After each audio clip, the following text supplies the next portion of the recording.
আসসালামু আলাইকুম, আশা করি সবাই ভালো আছেন। আজকে আপনাদের জন্য নিয়ে এলাম বরবটি রান্নার রেসিপি।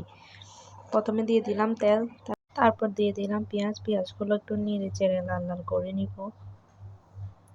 তারপর দিয়ে দিব হলুদের গুঁড়া আর মরিচের গুঁড়া। তারপর নেড়ে চেড়ে হালকা একটু পানি দিয়ে নিব। এভাবে কষিয়ে নিব কয়েক মিনিট।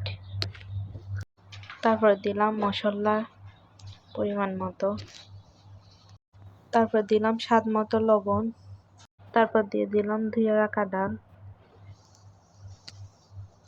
ডালগুলো নেড়ে চেড়ে হালকা পানি দিয়ে এভাবে ফুটতে দিব 5 মিনিট। ডাল ফুটে যাওয়ার পর ধুয়ে রাখা বরবটি দিয়ে দিব। বরবটি দেওয়ার পর নেড়ে চেড়ে রাখবো আরও 10 মিনিট। 10 মিনিট হয়ে যাওয়ার পর দিয়ে দিলাম পানি। তারপর আরও কয়েক মিনিট রাখার পর আমাদের রান্না কমপ্লিট।